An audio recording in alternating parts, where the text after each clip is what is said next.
Stock specific action भी भरपूर होने वाला है और एक बहुचर्चित स्टॉक है टीसीएस। इसके बायबैक पर अगर आपको हिस्सा लेना है तो आज आखिरी मौका है, थोड़ा इस पर भी समझाएं और क्या अपॉर्चुनिटी है यहाँ पर। 23 तारीख यानी कि परसों इसकी रिकॉर्ड डेट है जी। परसों अगर आपके डीमेट अकाउंट में शेयर हैं तो आप बायबैक में ही शेयर टेंडर कर पाएंगे। Right sir. अगर आपके परसों आपके डीमेट अकाउंट में शेयर नहीं है तो आप ये शेयर कंपनी को 4,500 रुपये में बायबैक में नहीं दे सकते। ठीक है, 4,500 रुपये की बायबैक की प्राइस है।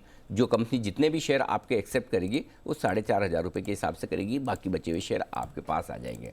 अब अगर आपको इस बायबैक में हिस्सा लेना है तो आज आखिरी दिन है आपके लिए शेयर खरीदने का। बिल्कुल, आज आप शेयर खरीदेंगे तो परसों आपके अकाउंट में आ जाएंगे और परसों आपके अकाउंट में होंगे तो आप रिकॉर्ड डेट के दिन शेयर होल्डर नजर आएंगे टीसीएस के। अगर रिकॉर्ड डेट के दिन आप शेयर होल्डर हैं, टीसीएस आपको ईमेल भेजेगा, कहेगा कि आप जो भी डेट्स आएंगी बाद में आगे कि कब आपको सबमिट करना है, क्या डेट है, उस डेट के हिसाब से आपको शेयर टेंडर कर देने हैं बायबैक में।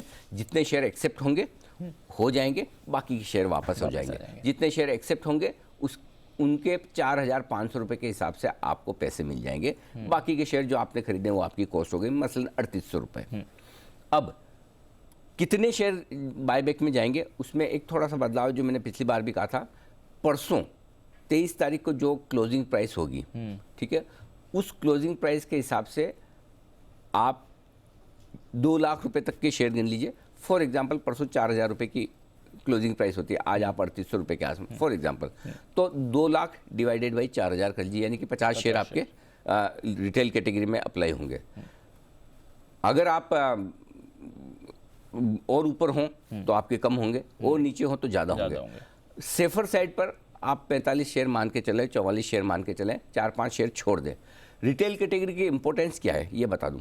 रिटेल कैटेगरी में शेयर एक्सेप्टेंस रेशियो ज़्यादा आता है। जो शेयर आप कंपनी को बायबैक में टेंडर करते हैं उसके एक्सेप्ट होने के चांस ज़्यादा है, क्योंकि रिटेल शेयर होल्डर कम होते हैं और उन रिटेल शेयर होल्डर 2 लाख रुपए तक की वैल्यू वाले ही रिटेल शेयर होल्डर होते हैं। तो इस लिहाज से आपको शेयर जो रखने 2 लाख रुपए से नीचे के रखने, ताकि आप टेंडर कर पाएँ। अब वो एग्जैक्ट नंबर क्या होगा वो आपको परसों ही पता चलेगा, लेकिन आज अगर सपोज आपने 50 शेयर ले लिए और भाव 4,100 आ गया या 4,000 के ऊपर आ गया तो आप रिटेल कैटेगरी में एलिजिबल नहीं है। तो थोड़ा सा कुशन रखें, मार्जिन रखें, पूरे 50 शेयर न रखें, 45 पे रुक जाएं, कोई फर्क नहीं पड़ता, पैसे आने होंगे तो 45 में ही आ जाएंगे, है ना। पहली चीज़ है।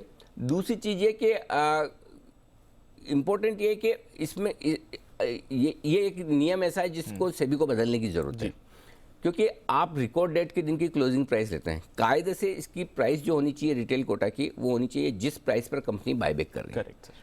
तो सिंपल है, कहीं आज मुझे बताओ कि आज मैं कैसे बता सकता हूँ कि टीसीएस आज कहाँ बंद होगा, कल कहाँ बंद होगा, या रिकॉर्ड डेट के दिन कहाँ बंद होगा। कम भी हो सकता है, ज़्यादा भी हो सकता है। तो आज मैं डिसीजन अगर रिटेल कैटेगरी में इन्वेस्टमेंट करने के लिए आज से ले रहा हूँ और मैं ये सोचता हूँ कि परसों ये इससे ऊपर नहीं जाएगा, ये तो अंदाज लगाने वाली बात है। जो चीज़ फिक्स है अगर वो कर दी जाए तो वो सबके लिए जो एक वो एम्बिग्विटी है, जो कुछ भी मतलब कन्फ्यूजन है वो दूर होगा। हालांकि नियम हमने चेक किया, नियम ये है कि रिकॉर्ड डेट के दिन जो क्लोजिंग प्राइस होगी उस क्लोजिंग प्राइस पर अगर आपके लिए 2 लाख रुपए से कम के शेयर आपके अकाउंट में हैं तो आप रिटेल इन्वेस्टर माने जाएंगे। अगर इसका मतलब ये नहीं कि अगर आप रिटेल इन्वेस्टर नहीं है तो बायबैक में हिस्सा नहीं ले सकते हैं, तब भी ले सकते हैं, तब भी आप शेयर दे सकते हैं। फर्क इतना है कि एक्सेप्ट कम होंगे। पिछले 3 बायबैक जो टीसीएस ने किए उसमें रिटेल कैटेगरी में लगभग 100% शेयर एक्सेप्ट हुए हैं। तो अगर आप सोचिए आज 3,800 रुपये में आप शेयर खरीदते हैं, 45 शेयर लेते हैं या 50 शेयर लेते हैं फॉर एग्जांपल 3,800 में, और पूरे के पूरे आपके एक्सेप्ट हो जाते हैं, तो यानी 700 रुपये पर शेयर आपको मिल रहे हैं। एब्सोल्युटली।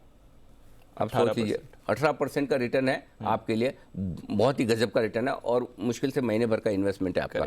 तो मेरे ख्याल से इस खराब बाजार में अगर एक शॉर्ट शर्तिया कमाई का आपके लिए मौका है। आपकी फैमिली में जितने अकाउंट हैं उतने अकाउंट में 45 शेयर रख लें। 5 शेयर में कुशन के तौर पे छोड़ रहा हूँ, 45 शेयर के आसपास खरीद कर छोड़ दें, ठीक है, और वो आप बायबैक में दे दें। क्योंकि मैं इसलिए भी कह रहा हूँ कि भगवान ने करे कि चलो परसों की डेट तक रशिया यूक्रेन हमला हो गया, ठीक है, और अगर वो हमला हो गया, समझिए कि आपका मतलब भाव टीसीएस का कुछ भी ऊपर नीचे हो गया और आपकी 2 लाख की लिमिट उसके चक्कर में हो गई, तो थोड़ा कुशन रख के करेंगे तो बेहतर है। तो मेरे ख्याल से 45 शेयरों का आप रख लीजिए अंदाज से, और उतने शेयर अपने हर एक डीमेट अकाउंट में रख लीजिए, और बाद में बायबैक में टेंडर कर दीजिए। जितने एक्सेप्ट हो गए ठीक है, नहीं होकर वापस भी आ गए तो क्या फ़र्क पड़ता है, TCS है, वैसे तो उनकी कॉस्ट भी कम हो जाएगी, और अगर इस भाव में भी आपके पास TCS पड़ा तो कोई दिक्कत ही नहीं, बिल्कुल ठीक है। सो आज आपके लिए इस तरह की खराब मार्केट में एक ही शॉर्ट कवर है। अगर समझिए आपके पास पैसे नहीं है फॉर एग्जांपल, तब भी मेरी स्ट्रॉन्ग रिकमेंडेशन सारे इन्वेस्टर्स को है कि आपका पुराना कोई शेयर बेच दीजिए, वो बेच के TCS लेकर बायबैक में जरूर दीजिए। 101% देना ही देना है, बढ़िया रिटर्न आ जाए 100%। Understood sir. इस बार तो खैर यूजुअली बायबैक पे इतना डिफरेंस नहीं होता, इस बार तो इस बार डिफरेंस भी काफी अच्छा खासा है, मतलब बहुत बढ़िया गोल्डन चांस है। और इसलिए 100% एक्सेप्ट ना भी हो, 75 हो, 80 हो, तब भी आपका पैसा बनेगा, बढ़िया बनेगा। सो हर एक इन्वेस्टर को जो हमें सुन रहा है, जो हमारी राय पे भरोसा कर, प्लीज़ आप करिए, और करके मुझे बताइए, मुझे ट्वीट करिएगा कि हाँ मैंने शेयर खरीदे हैं और खरीद के मैं बायबैक में टेंडर करने जा रहा हूँ। तो आज का आखिरी दिन है, परसों रिकॉर्ड डेट में आपके डीमेट अकाउंट में शेयर होनी चाहिए, ये इंश्योर कर लीजिए, जरूर करिए।